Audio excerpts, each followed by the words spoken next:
Oh, good morning. Ohayo gozaimasu, or wherever you are. Morning. It's been a couple of weeks since we've done one of these, and so last week it was autumn equinox, so it's a bank holiday in Japan, and then as we're always saying about our little one, she wasn't well again, so we had quite a tough time, didn't we? Yeah, it's pretty difficult. It's we couldn't do the live, which was unfortunate, but we're kind of back on it. Do you want to explain what you're doing? The weather's changed a bit, and we seem to be getting a lot of mosquitoes, so I'm just lighting a mosquito ring and just putting it in the workshop. I don't want to breathe that in, it's a bit smoky. And hopefully that will scare the little critters away and stop them biting my legs. Yeah, we've always had this, I don't know about your family, but since we were children, we use these, so it's kind of a smell that really reminds me of my It's childhood. nostalgic. Yeah. Being in the summer in Japan in the garden and just smelling these mosquito rings burning. It's nice. It's a little bit like an incense, I guess, but they last for ages, don't they? They go on for hours. They've got like a spiral and they just burn away. They're like, yeah. So I think they've used these for decades and decades, haven't they? Yeah, it's one of those Japanese traditions that just hasn't changed. Have you been bitten since you've had that in? I don't know. I've only just started using one last night, and I used it after I got bitten, so I don't know if it's too late, but I do believe they work. And obviously now with modern technologies, there are various other mosquito repellents out there. There's sprays watch. And I got the high-pitched sound watch. Yeah. And it didn't work at all. Yeah, that's interesting. A lot of people around here, a lot of farmers, they have a little box. It's got a Velcro strap on it. They put it on their arms or their legs or both, and it emits a really high-pitched noise, and apparently that deters the mosquitoes as well. But as well as that, there's the little plastic things you can get with a grill on the front, and they have a piece of material in there that has some kind of repellent on, which people hang on their front doors as well. Yeah, and for kids, I think things like peppermint and lavender, we try to keep things quite natural, but it's not that effective, to be honest. There's room sprays you can get which are kind of peppermint smelling. There's also some little wristbands you can get even for little kids, which are apparently, I don't know how many mosquitoes they do repel, but you're still going to get bitten. Yeah. So do you want to do a BedBug update? So on the last episode we managed to finally get the front end in here primed, and for me areas like the underside of the bonnet area, the dashboard, in the footwells, inside the doors, inside panels, I find it really difficult. They're really awkward to prep, and in this case all those areas are pretty bad on BedBug, but I did manage to get that done, and that was the first part of the primer. And since that video, I have actually been working on trying to get some more filler and getting these panels a little bit straighter, because my next plan is obviously to prime the rest of this car, and it's pretty close. I put some more hours into the doors. I've even started on the bonnet and the wings, so we're really getting somewhere. And something I will mention right now is that the video that's going to be up and coming might be quite delayed, and there is a reason for this. I don't want to produce videos that just have me rubbing filler down. I don't find it entertaining at all. No, yeah, I mean, some people might find rubbing down filler entertaining, or even, watching paint dry and stuff like that. But what I rather do is skip an episode and just speed that whole process up, because it's very time consuming. It can take many hours, and I don't personally find it entertaining. But I think the biggest transformation would be for it to go from a filler stage to a prime stage. So that's the aim of the up and coming video. But as I said, I do apologise in advance, it's going to be a bit late. As well as that, we've had some great news that our friends are going to come over from the UK. Fingers crossed. Fingers They've crossed. Not booked, I don't think. They haven't booked their flight yet, but I'm getting super excited, because that'd be really great. Because I haven't seen them for 2 years now, and although we've seen a couple of family members and things like that, Yeah. me personally, I haven't seen these good friends for over 2 years. Yeah. So I'm super excited. So it would be nice to maybe get some footage of us, exploring the area together as well. Definitely. So I think that would make a really good, a little bit of a snippet at the end of these videos. So really kind of looking forward to that as well. So it's all go in the workshop. It is very messy, it's very dusty, and as I said, it's all about prep work before the primer. We like that word. What's that? Dusty. Dusty, yeah, it does remind me of a certain video that we did. The video where I wasn't going to make a video, and I made a video when we all had a virus and my father was over, and I asked him, what do you think of the workshop? And his reply was, it's dusty.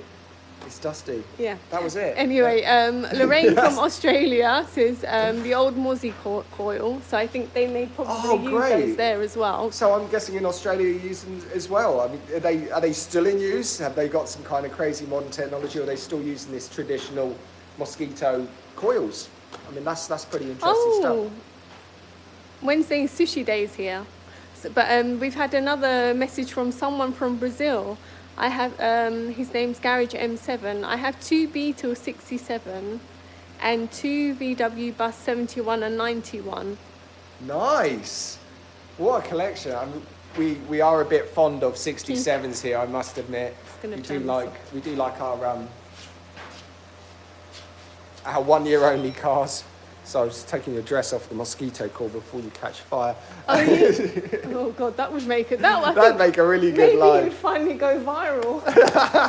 Go viral with my own video and not somebody else's. That was another video in itself. As I said, we're really fond of the 67s. We think a 1 year only car is super special, and we were really happy that we managed to get our 67, and once we stripped it back, it was an absolute gem. I mean, I've never seen an old 67 like this one here, that had original pans, original quarter panels, original heater channels, the whole shooting match, and in really, really good condition. In fact, it was quite preserved. And it was amazing underneath a blue, pink, grey exterior. It was like encapsulated. It was like a fossil. So really, really happy with that. And although it took a lot of work to get it where it's at, and unfortunately I haven't managed to do any work since then, we will have plans for that in the future. I don't know if it's good or bad news for that car. I'm still deciding, but we need to get BedBug done first. Yeah. And what else have we been up to this last couple of weeks, apart from the little one not being well? Did we go? We went to Isesaki Festival, didn't we? Yes. And it was really nice, but I think the only different thing that was there was the, the omikoshi, when they carry the shrine, they kind of were tilting it like that, weren't they? They were flopping that all over the place, and just, I'm surprised nobody got hurt, but it's always entertaining. And of course we managed to get our 3,000 subscriber cookie, which was an epic moment. We didn't know which one to get, so we ended up buying 3 of these epic cookies, and it was a bit sickly though. It was a bit sickly, but it was well worth it, and it's a bit of a milestone in the channel, getting to 3,000 subscribers. I mean, I never thought it'd get that big. It's just me documenting what I do it wasn't originally for people to watch. It was more of a personal thing, our personal journey, but it kind of turned into something that people found interesting, watching me do this kind of stuff. So it turned into a bigger thing, and now 3,000 subscribers. I'm pretty chuffed with that. That's amazing, really amazing news, isn't it? Yeah, so we got they had a limited edition Dubai chocolate cookie, and then we got the apple and walnut, and what was the other one? It's a chocolate one. A chocolate one, but it was a little bit too much, wasn't it? I thought I just couldn't eat any more. Yeah, it was a little bit of a cookie overload, but 3 cookies, but they're not. When I say cookies, they're more like a cake. They're really big and they're really thick. They're very rich, probably very bad for you, but 3 cookies. 1,000 subscribers per cookie, and yeah, it was just worth the wait. And I don't know what we'll be indulging in the next time we hit a milestone, but I'm sure it'll be something exciting. Yeah, we have to think of something. It gives you something to look forward to, doesn't it? Yeah. I mean, who would have thought something so small could give you that kind of enthusiasm? But it wasn't great. just the cookie, was it? It was a day out. It was a day out. And Yeah, it was nice. going to a different town, and it was still in Gunma, but yeah. It's just nice to have a little outing, I guess. So. Yeah, it's always nice just to get out of the workshop. Sometimes, when it comes to doing things like body work and you're standing away and things like that, you kind of miss the details. It's really weird. You're kind of not concentrating. But if you walk away from the job and you come back in, you're like, oh, I missed that. And you kind of need that break away when doing that kind of stuff. Also, it comes to problem solving as well. If you've got a problem with, say, a running Beetle, which happens a lot, and you can't quite get your head around why it's not working. You've checked and you've double-checked everything. Sometimes it's good just to walk away from it and come back with a fresh head. That's like with a lot of things, isn't it? It is like that, yeah. But you'll find that a lot in a garage environment. What I tend to do is I try not to leave the workshop too much, and I try and get on with something else, and then suddenly I get a little light bulb moment and go back and sort it out. But yeah, it's always good to do that, just get away for a little bit. Yeah, so we're hoping that soon. I honestly can't wait to see it in paint. I can't wait to see it in paint, but we've still got the primer stage to kind of go through. How do you feel about it now? Do you just kind of, you know how you got a bit emotionally attached to this Daihatsu? Yeah. This one, do you just want it out of the door, or do you think you'll miss it once it's gone? It's really weird. I want to get this car done, and I want to give it back to the customer, and I want to make it how he wants it to be. But yeah, I don't think I'll miss it. But what I'm excited is that once this project's done, there will be a really short period, and then another one is coming in, and I don't know what it is yet. And You've got some idea, but I've got some idea, but he's shown me like lots and lots and lots of cars. Yeah. And I have no idea. I mean, whatever he chooses is whatever, we will work on. It could be a Volkswagen, it could be American, it could be European. We don't know, and that's kind of exciting for me. So, yeah, I like that. It's like opening a present at Christmas and not really knowing what's inside. Oh, speaking of presents, we have just had a delivery just now from the delivery man. Do you know man. what? And I thought you were going to surprise me with the present then. I could surprise you with a present. Nothing car related. Should we have a look? It would have been a fire extinguisher if you stood anywhere closer to that Cartoni Senko. You would have gone like that. Yeah, especially these clothes. Yeah. Let's have a look. So you don't know what he sent? I have no idea. I didn't ask for anything. And it can't be the paint already, can it? Well, I did ask for paint, but the box is way too light. But the box is very big, and I have no idea. On the label it says parts. Let's have a look. But I don't remember ordering any parts, so this should be fun.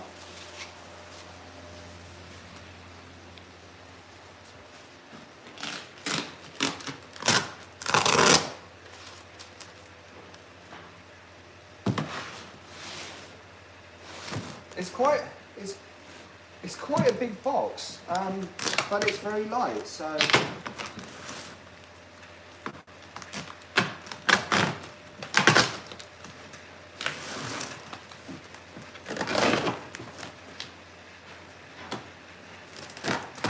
It's quite cool today, isn't it? Yeah, the weather's changed, hasn't it? Yeah. It's raining. I don't know if you can hear that, but it is raining. We've had some really, really hot days in Japan recently, and suddenly it's just got really mild. It's actually quite a nice working environment, but the rain is, makes everyone miserable, doesn't it? Well, it seems that I've got a box full of cardboard. I don't know if you can see this, but it's just... Oh, there's a few things in there. Okay, this is interesting. So I've got some bits of old cardboard in here. So someone can't get rid of their recycling, so they just stuck it all in there. Well, this package just says just says pick on there. Pickup truck. It is for the pickup truck, but I have no idea what's in here. So I'll just put this down here. More bits of cardboard, which is great. Another box here.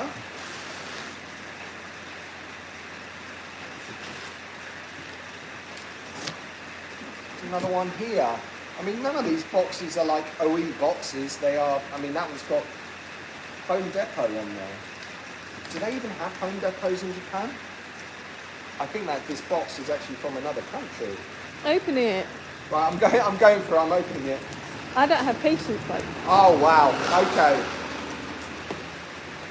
So we have got a bulb holder in my hand. We have got a very, very original sloping headlight. I'm not entirely sure where he's got this from, but yeah, it's a beautiful thing. The reflector looks in pretty good condition. It's certainly usable. Hi, Stu. It's an original heli unit. It's even got the Volkswagen badge at the top there, which is a lovely touch. I don't know if you can see that. So I'm not entirely sure where he's got this from, but that is... He's one person that I think can get anything he needs somehow. Yeah, he's a guy that has so many contacts, and it's worldwide. When I was talking to him when I first met him, he was spitting out names of companies that were all across Europe, and he actually knew the directors of these companies, all the people that work there, and I was like, wow, okay, this guy, he knows his stuff. I mean, I know of the companies, I've dealt with them in the past, but I don't know them personally, and I think that's the difference when somebody's been in this kind of game for a long time. Okay, box number 2, we have the other headlight. And yep, same thing, we've got a heli unit here, it's got a good reflector, it's got a lovely Volkswagen badge on the front there. So we have a matched pair, which, which doesn't sound a lot, but if you've, if you know about these kind of sloping headlights, sometimes it's very difficult if you're ordering them second hand, just trying to get everything to match, like the glass and having decent reflectors. That's a nice touch. So we've got one more box. Let's see what's in there.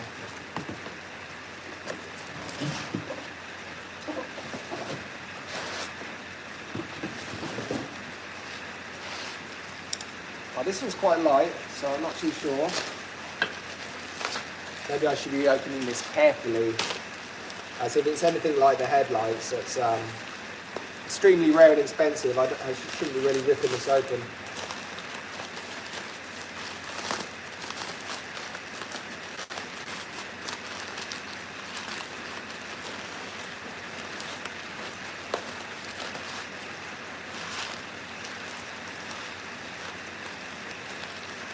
Oh, look at that. He has actually sent some door pin mirrors, and that's... Yeah, there's something about this though. Originally, he asked me to delete the door pin mirror on the near side, so that's already been done. So I can't really put a mirror on the near side unless I change the door pin.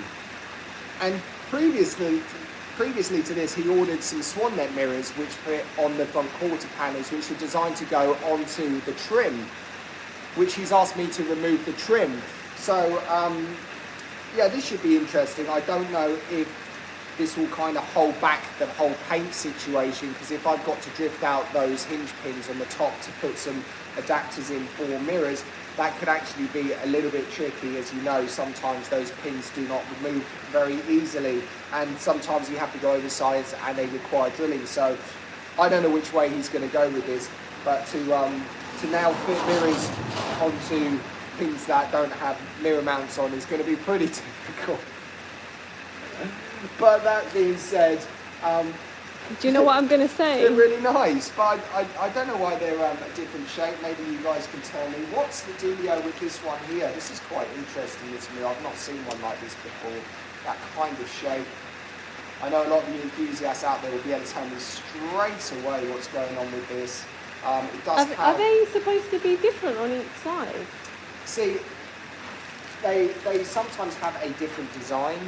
Like one would be round and one would be crooked, just so you get better visibility.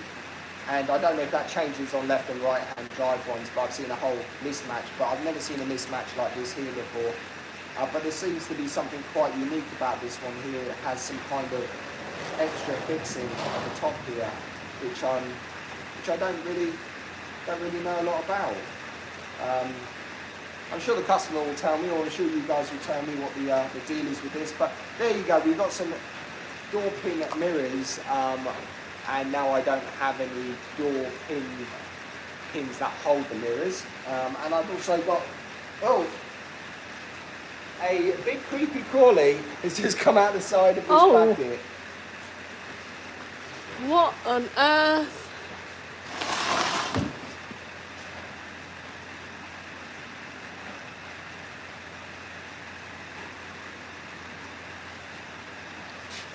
I'm not entirely sure what country this guy's come from.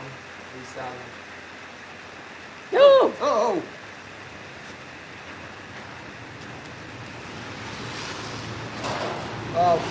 I'm guessing that's some kind of caterpillar.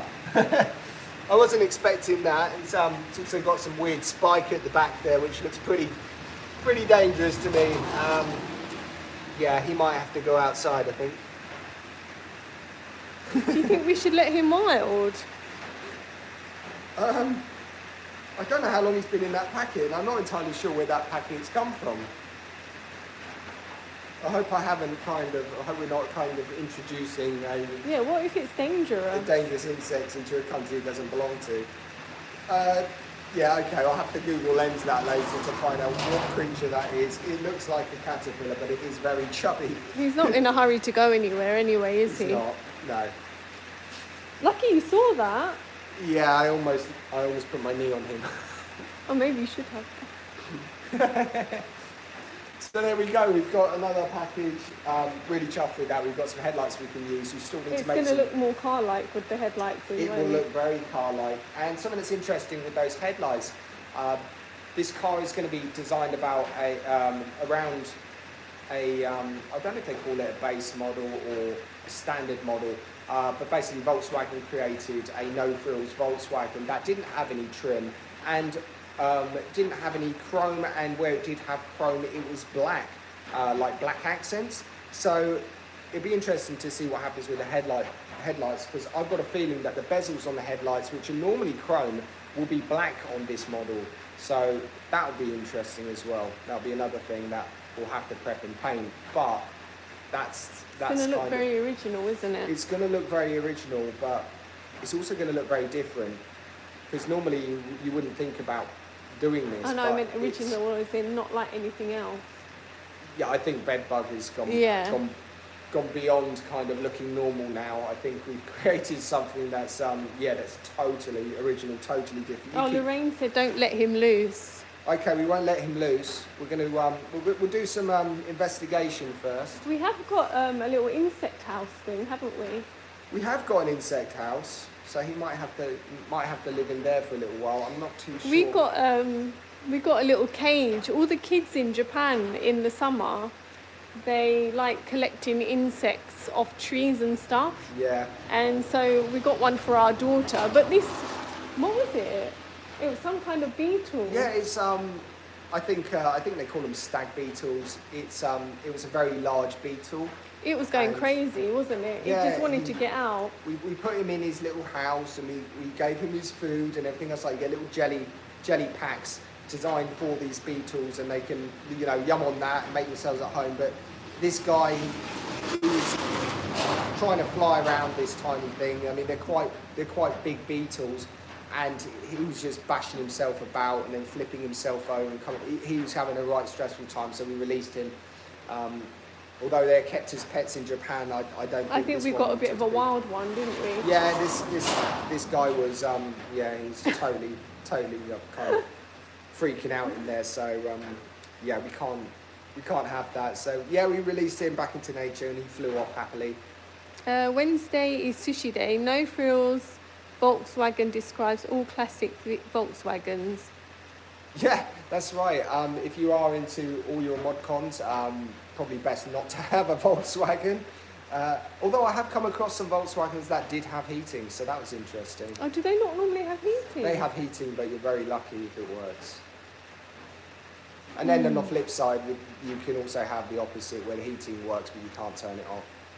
They have all their little niggles. And I'm sure that's great in the summer here. yeah, you have. That's why you had to put those crotch coolers on. Yeah, the crotch coolers, yeah, we need those, I think, in the summer. But this particular one, I don't know. Although I'll connect the heating up, to be honest, the inside of the heater channels, I don't think will be that great. I don't think you have a large amount of heating in this one. But that's not what this card's about. This one is more of a kind of little bit of fun, a little bit of a promotional thing. So, yeah, I don't think that was top of the list, having things like that. Yeah, we're still not quite sure what the plans are for this car, whether it's going to just be a show car or if it's actually going to be used. I don't know, but that's interesting. I think he was talking about the suspension height, because in Japan you have, there's a limit to how low you can go, and I'm guessing that's so they can test the vehicle, and so, you know, they have a law, and I think it's something like 9 centimetres off the ground, which is pretty low. And he was worried about that, and if you were never thinking about getting the car on the road legally, you wouldn't think about stuff like that. You wouldn't think about, will it pass a test? So that's actually a good thing. So it does mean that BedBug, in the customer's mind, will be getting road legal. Yeah. I don't know how easy that is with a custom car like this, but I'm sure there's, in Japan, going to be a lot of paperwork, because I think you would have to list all the modifications done on the vehicle. It's probably second nature to him now, isn't it? Because he deals got so with many custom and classic cars, so I don't think he even thinks about those things. He just kind of does them. Speaking of getting the car road legal, we've got our MOT at the end of the month, haven't we? Yeah, it's a Japanese shaken test that the little car's got to go through to make it valid for 2 years, which is strange. In the UK, it's 1 year. So I guess that it has to be really good, because in the tester's mind, the items that are on that car have to last another 2 years. Yeah. So not 1 year. I mean, a lot of things can happen in 1 year, especially when you're dealing with the old classic cars. Interestingly enough, though, if you have an old classic car in the UK and it's before a certain date, you can get it MOT exempt. And I thought that was crazy when you told me that. it is nuts. So what's happening is it does need an MOT to be MOT exempt, and then you can exempt it from further MOTs. But the thing is, when you have a classic car, as you know, that every year there's always something that gets picked up, and it may be something, even though you spend all your time on your car, something that you just haven't realised, and something like that can deteriorate really quickly, and it could be quite dangerous if it isn't somebody that's mechanically minded that knows about this thing. So it is quite worrying. But it does mean that it could be really cheap motoring in the UK. If you think about it, you get classic car insurance with limited mileage, so that's relatively cheap. And then you get a tax exempt vehicle, and now you get an MOT exempt vehicle. Probably they're going to change it because they're just trying to take money from I don't every know, single... but they may change that rule, but at the moment that just seems pretty nuts, doesn't it? It does mean that you can probably spend more money on your car, but it does mean that maybe a lot of these old cars will be saved.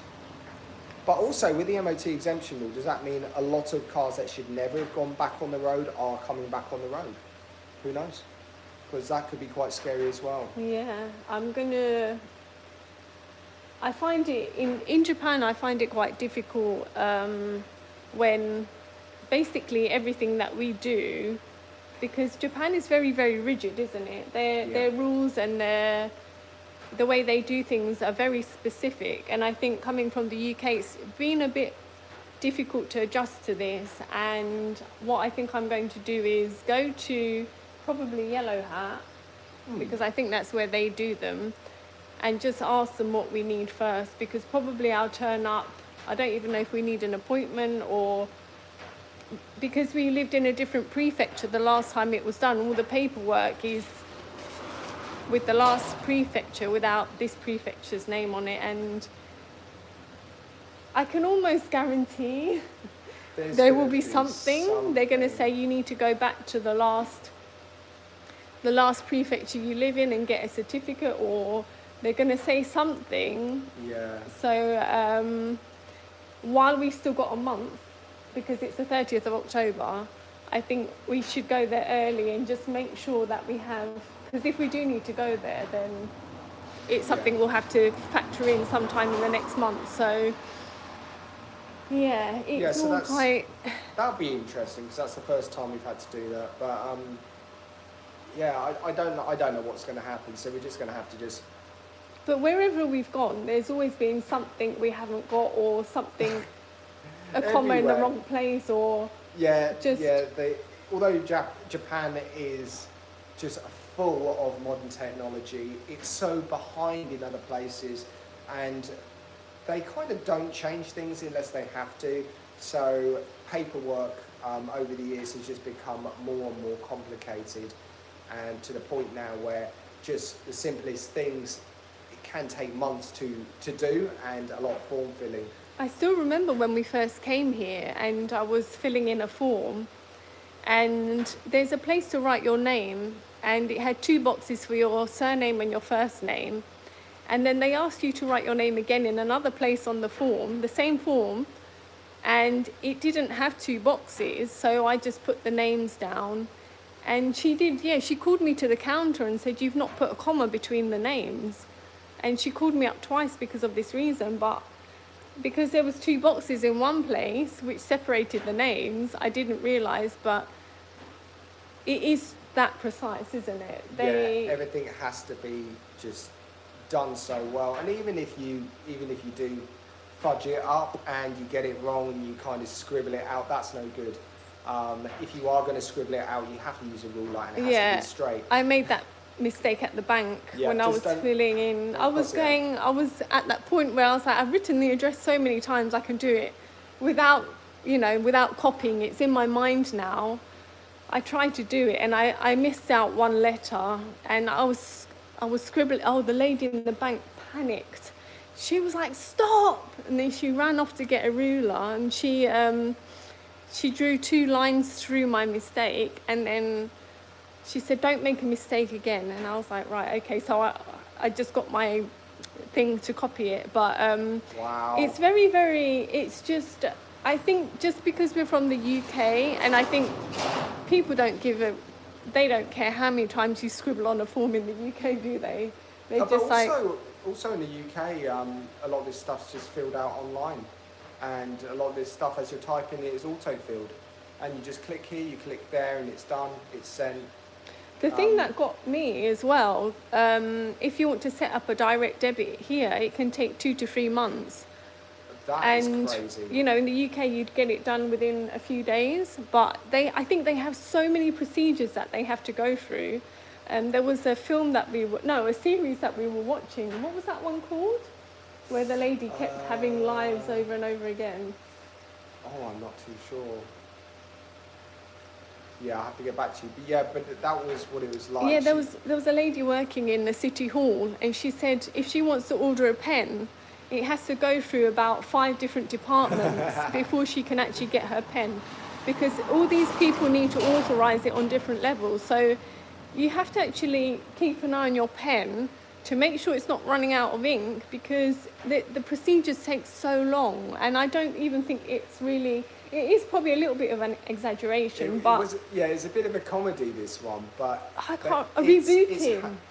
Rebooted, that was rebooted. it? Yeah, rebooted, just in case anyone wants to watch it. It was very... Yeah, we did 90% of it, and then we kind of zoned out, and that was it.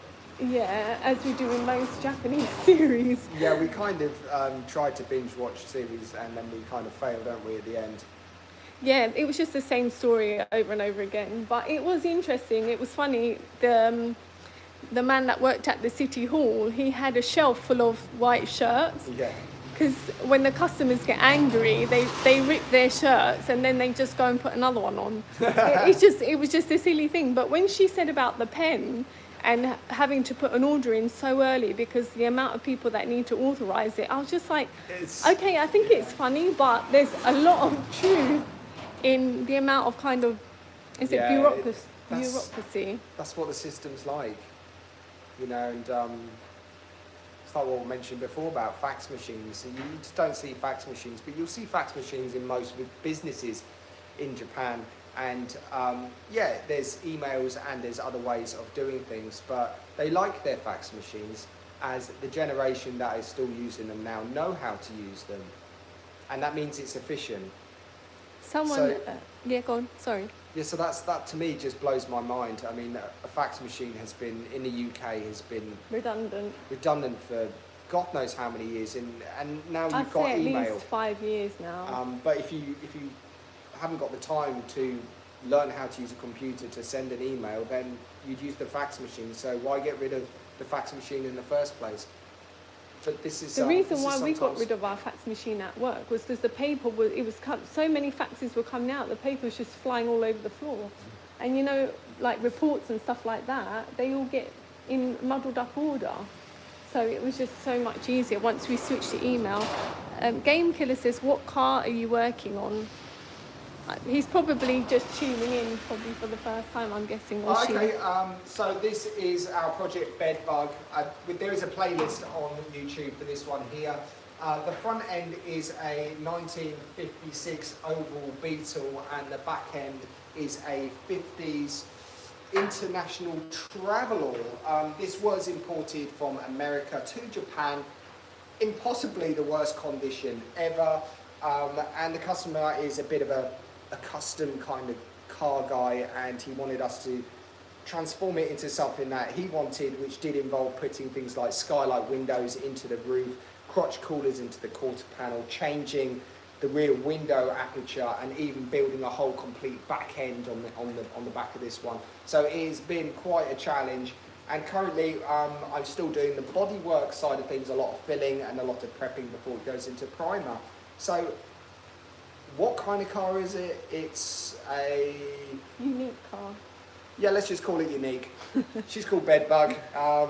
Yeah, you could spend forever trying to describe what it is, but it's a mixture of sorts. But interestingly enough, this was done many, many years ago originally, and I can only guess that it was using a old Beetle that had previously been damaged or was redundant, and the back end that they had kind of kicking about, and just kind of smushed them together. And what I had to do is a lot of repairs, trying to get this welded up properly and make it safe. But yeah, totally unique thing, this one. I've not seen another one like it. I've seen plenty of Beetle pickups, but I've never seen one that utilises the back end of an early American car. So that's pretty interesting stuff. And Wednesday Sushi Day says, don't forget your hanko, the most ridiculous form of ID ever, even. Do you know what? Yeah. It was yesterday, wasn't it? Yeah. It's I don't personally have one. If you don't know about these, they're a family name stamp, but they're super important for... It's like a signature, basically. It's a signature stamp, yeah. But you can buy these anywhere. Yeah, I don't get that either. So the security side of it's a little bit weird. I don't have one, but so far I've managed to get through this far by me personally being able to sign things. Even with things like delivery, sometimes they want a stamp, and I say I don't have a stamp. They're like, just put a signature on it. So yeah, it is a crazy thing. But he's going for a walk. I still don't quite understand it all. You'll have to keep an eye on this one.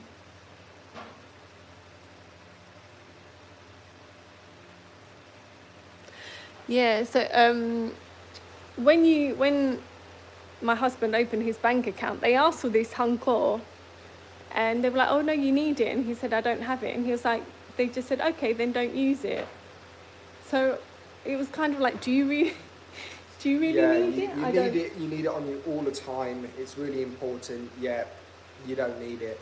So the neighbour did say they're trying to move away from them, but I think they're finding it difficult, probably just because they've always used them and they're finding it a little bit difficult to move away from them, apparently. That's what the neighbour said.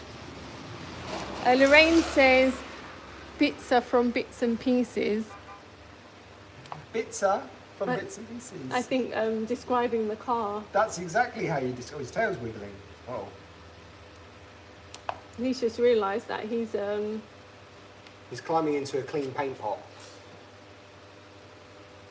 His tail's going up and down. I've got to work out what this little creature is. It's obviously a caterpillar of some sorts, but I don't recognise it. I don't think it's something that we've had in our garden before. It's really big. Yeah, it's the hungry caterpillar. It's obviously been chomping on a lot of stuff.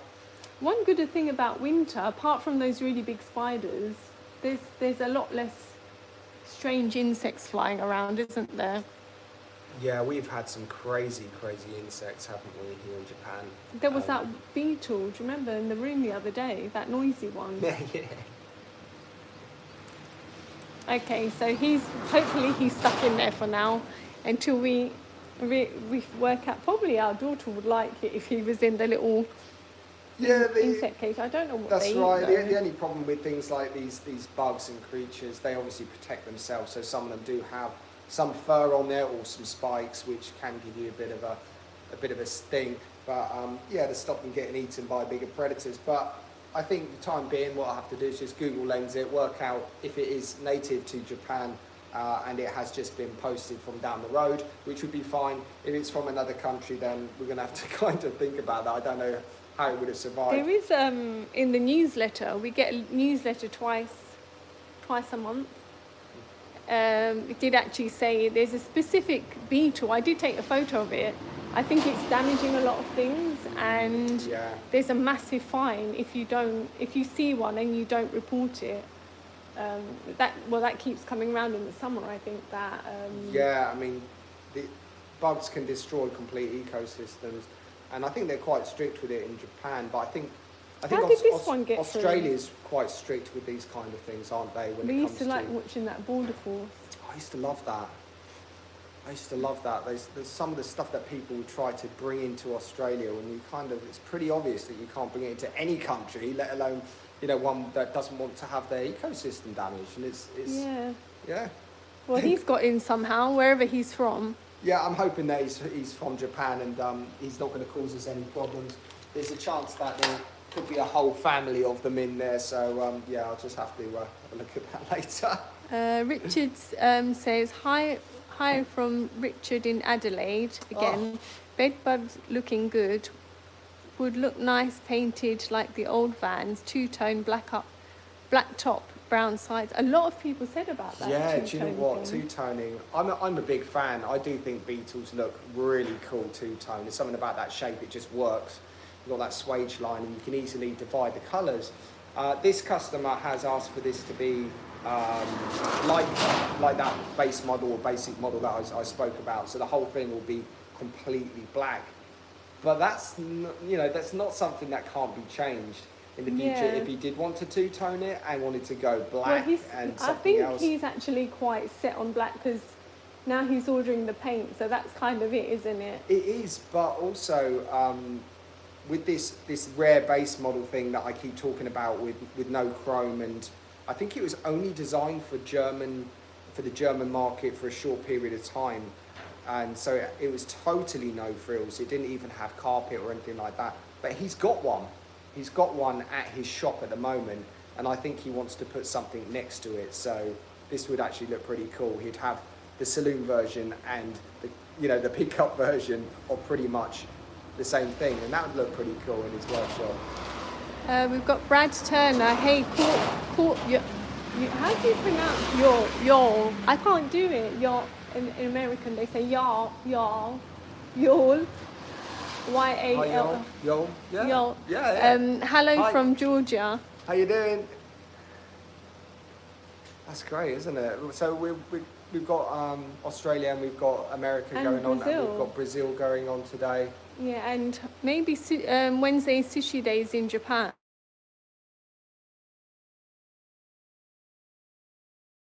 It's a good day to have sushi, isn't it? Let's face Especially it. if it's hammer sushi. I do like hammer sushi, but maybe Wednesday sushi day is into more of a, the proper trained sushi chef. Do you know, I wonder how people from Japan feel when they have supermarket sushi in the UK. Oh, that must destroy them. Having a sushi from the UK from the supermarket is, you can't describe it. They're two different things, aren't they? How would you? I don't even know. It's so kind of dry. It's like almost raw rice. I don't know. The sushi where the rice is almost crunchy. I don't know why it gets like that though, because I think they use sushi rice and it's obviously packaged, and I don't know if it starts off that dry or if it's because it's been in the fridge all day. I don't know. I don't have a clue. It could be something as simple as the rice is cooked and then it's used fresh and it's not refrigerated, and it's the refrigeration when it's in transit that's made it go hard. I don't know. Do you know what Wednesday Sushi Day said? Offer the caterpillar some natto. If it eats it, then it's Japanese. If it turns away, it's foreign. That is awesome.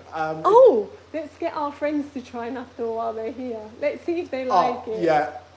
You've just given us an epic idea. That can be your Japanese culture bit at the end. So if you guys don't know what we're talking about, this thing called natto, normally it's purchased, you can buy it at restaurants, but normally it's purchased in little polystyrene white boxes and you flip the lid up. And the smell is, it's rotting beans. Fermented? Fermented beans, Fermented beans. So the smell isn't great, and you'll find a light soy sauce in there and some mustard. Just to interrupt, you can actually now buy smell-free natto, and I think it's good for kids. Wow, okay. Yeah, I've found some that's scent-free. That's cool. Yeah. So that might be good. So first of all is the smell, and then it's the look of it. And also, when you mix it with your soy sauce and your mustard, there is a slimy, stringy, gooey kind of texture. I personally love this stuff. I just put it straight onto white rice, give it a little bit of mix, and I eat it. But you're saying that there's now smell-free ones. There was somebody that posted a video a long time ago, and it was berry-flavoured natto.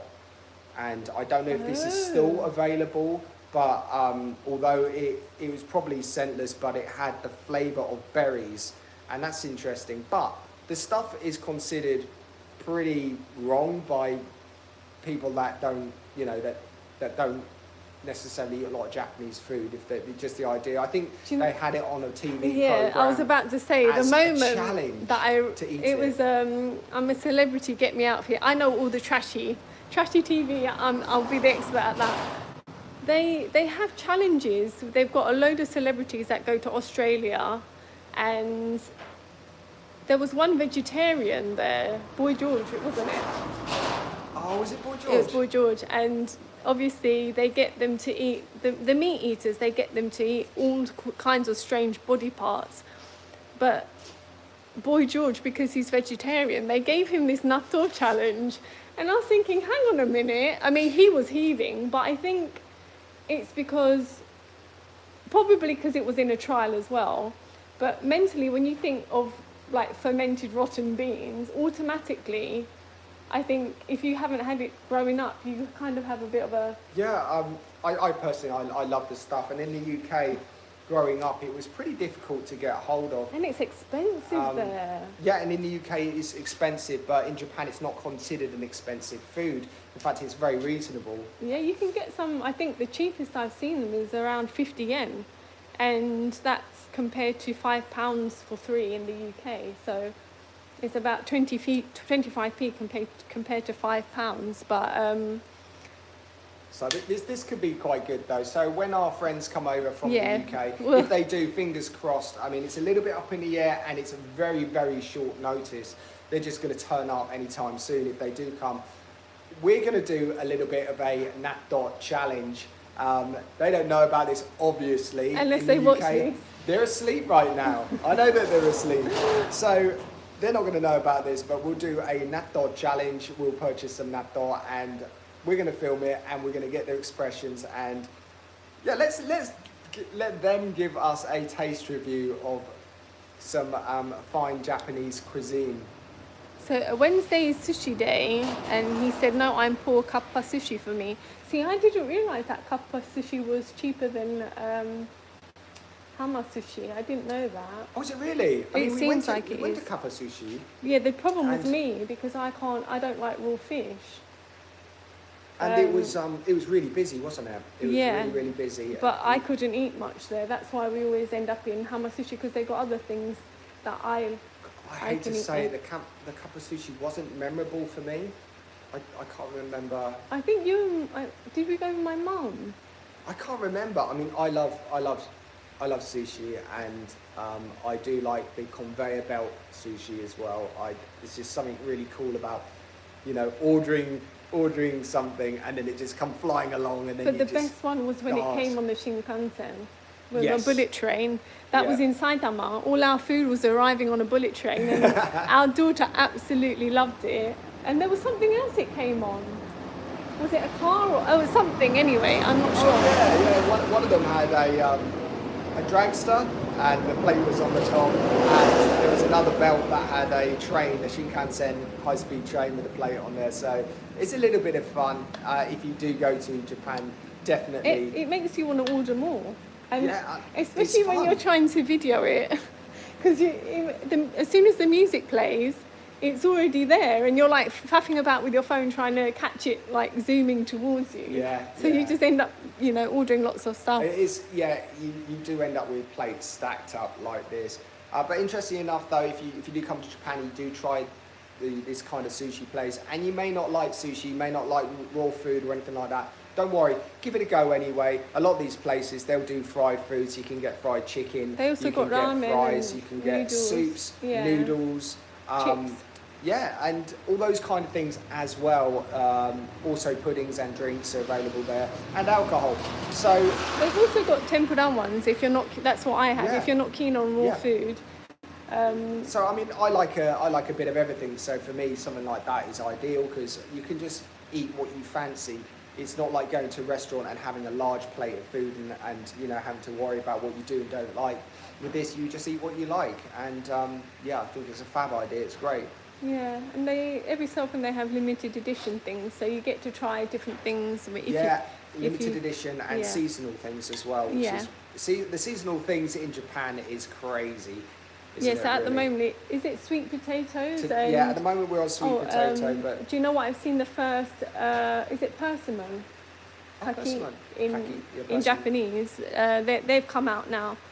yeah. So yeah, it's that season. It's autumn. So I think in the UK we're used to getting everything when we want it, but over here it's almost like everything is very seasonal, but at the same time you look forward to things. Like my mum loves the big nashi pears, so when it comes around September, October time, she gets really happy because she can have those, and it's quite nice to have different things to look forward to rather than, oh, I want that and I'll just go and get it. That's right. Yeah. A lot of food it just kind of goes through the seasons. I think in the UK we're kind of spoiled because a lot of fruit is available throughout the year, regardless. It's imported or it's done in a way that you can get food all the way through the year and not have to worry about it. But in Japan, it's the seasons and the food changes, and it does make it special, doesn't it? When you have like sakura blossoms, you have sakura flavoured everything. Yeah. Sakura Starbucks. That's right. Yeah. And then Even the pumpkin cups, season, everything yeah. is pumpkin flavoured, and it just goes on and on, doesn't Yeah, it? Starbucks has actually got a sweet potato drink at the moment Yeah.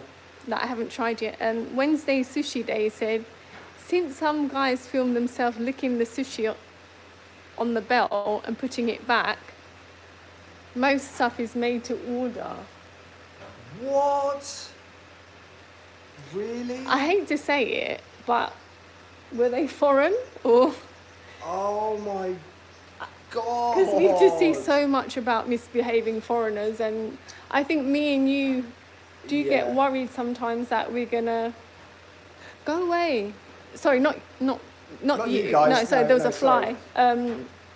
Yeah, we sometimes get worried that people are going to think negatively of us, especially as we live in an area where there's no foreigners, basically. Yeah. We've been here since May 2024, And I've probably seen foreigners maybe in that whole time, maybe 4 or 5 times.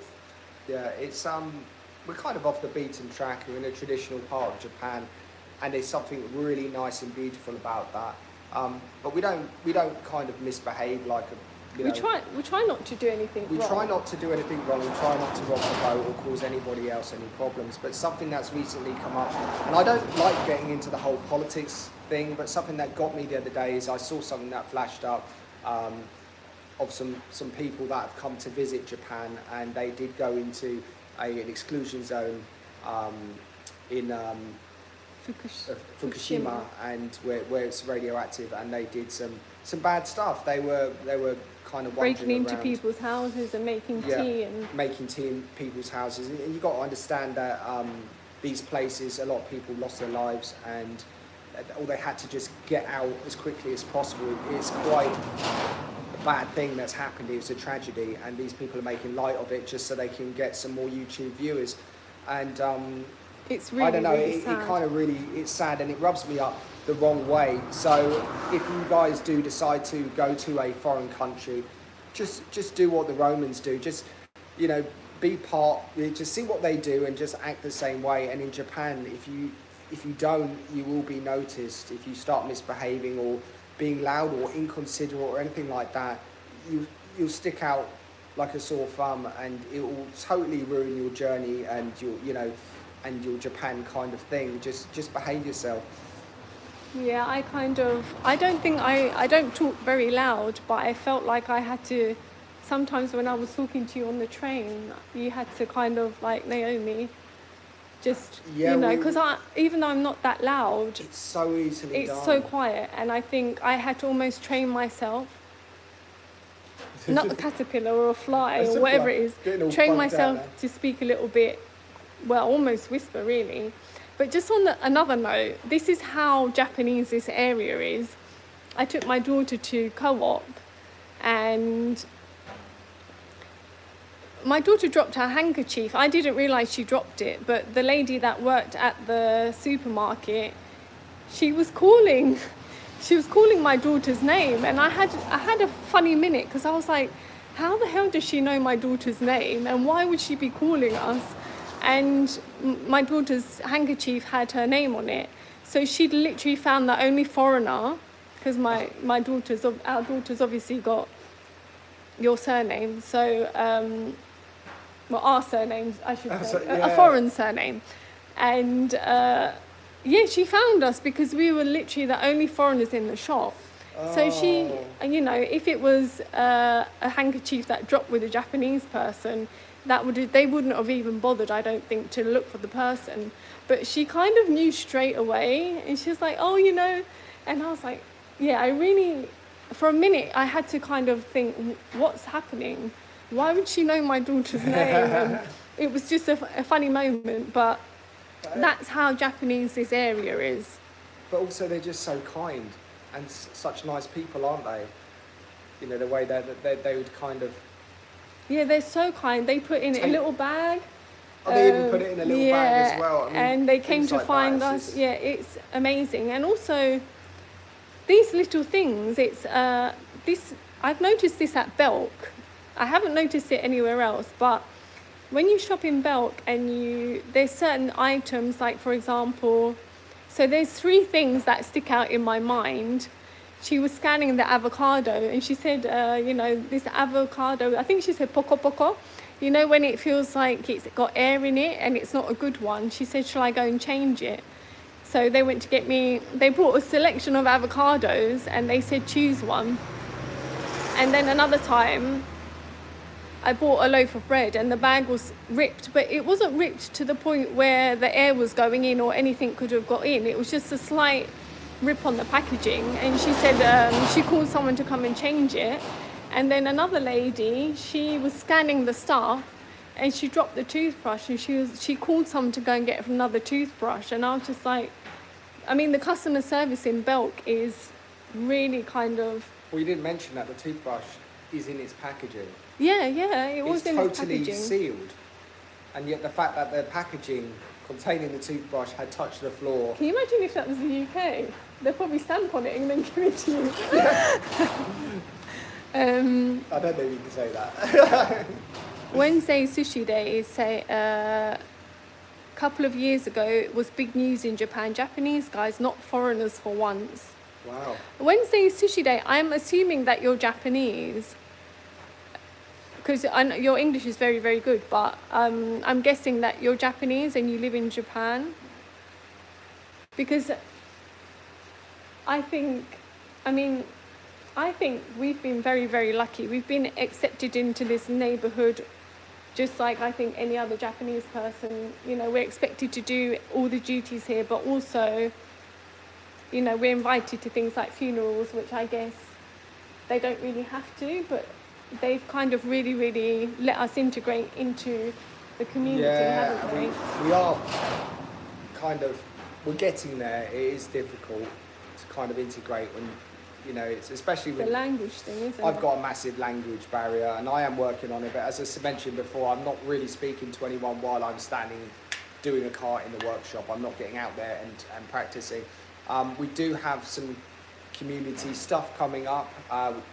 Well, I say stuff. I've got to clean the bin store out at some point. I think my rota's coming up, so occasionally it's October sometime. You know, I've got to go to the bin store. It's like a communal bin store. Wash it out, clean it out, and I do that quite a few times a week over a couple of weeks, just to make sure it's nice, clean, and tidy, just as the previous person has done, and the one before that, and the one before that. So it always stays nice and clean. Also, there is more walking around the roads and clearing out the ditches and making sure the grass is cut, making sure that the weeds are pulled up, cleaning out the local park, things like that, which is all done as a community.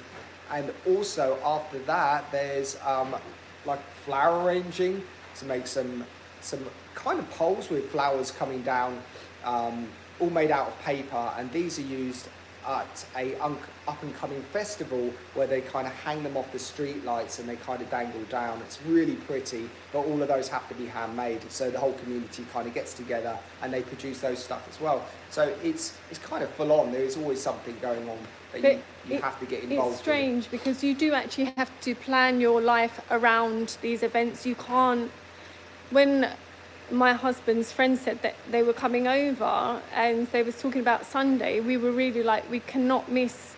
And it may be to people who live in the UK, you know, to say that we have to do the gardening for the community might not sound that important, but I said to you, we can't miss this, because basically we've done every single one, and I don't think, you know, I know they do take some money if we don't turn up or if we don't do something.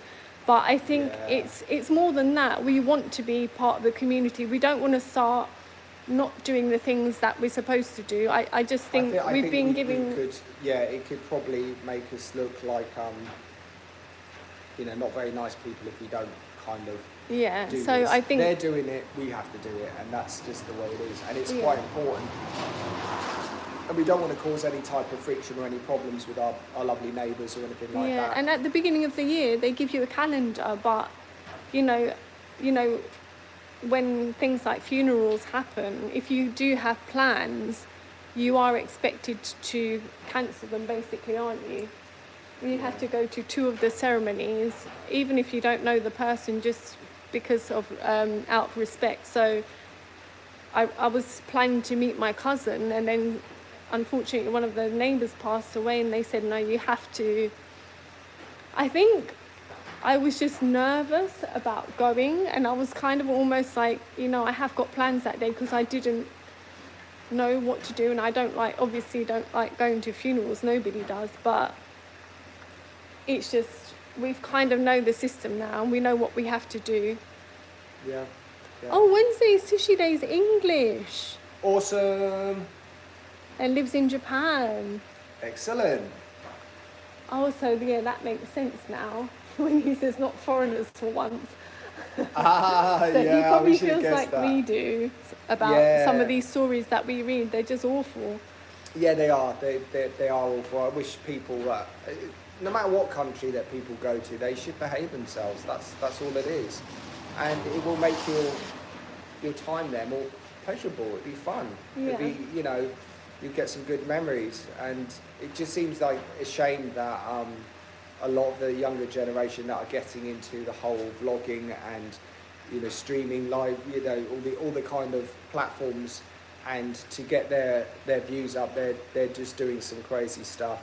I'm It's not like saying, those some foreigners dancing on the train yeah, and yeah. playing their music and things like that. It's just It's considered extremely disrespectful. And at the moment, Japan are kind of trying to open the floodgates to integrate foreigners into their you know, their country as their population is dropping down. But this kind of behaviour is really putting them off. It seems that they just don't, I don't want to say riffraff, but they just don't want any problems. They like the system the way it is, and they want people to integrate. And I think those kind of people that can integrate into their kind of lifestyle are more than it's welcome. strange because I think, you know, they've had to put signs up in Kyoto saying don't touch the geishas, where I'm sure most people in their own country wouldn't go up to someone and touch them anyway. So No. for people No, to I behave wouldn't like have thought that is a little bit strange, but there we go. Yeah, I mean, that's just how it is, isn't it?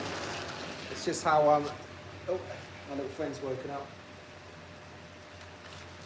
He wants So- to get out probably. Yeah, We'll find out what that bug is. it's a hungry caterpillar. I might have to send it back to the owner, which will be Old's Car Market, so you might get some package in the post containing a caterpillar. It'd be interesting to know where that came from actually. Oh, it's come from Saitama. Yeah, it's I don't know where the actual package with the mirrors has come Oh, from. he So sent it over. he has sent it over. Yeah. Oh, there you go. Exciting times. Japan, hot and cold, lots of insects, lots of bugs. Yeah. It's all going on, isn't it?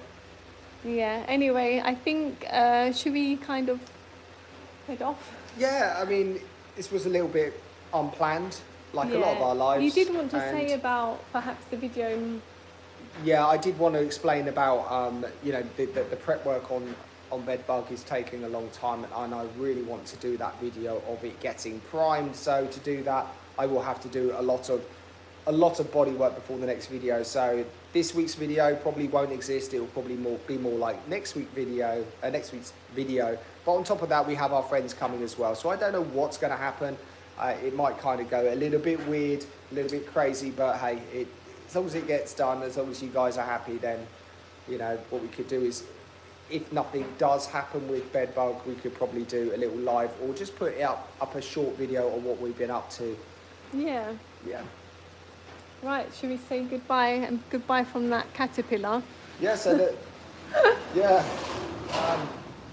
So the crazy caterpillar says goodbye. I don't know what's the front and the back of this crazy creature. Yeah, I just noticed it looks like it's going backwards. Yeah, I now. thought it was walking backwards, but obviously Anyway. his bum is his face. Anyway, on that note, we'll see you guys next time. Thanks for tuning in. Cheers. Cheers.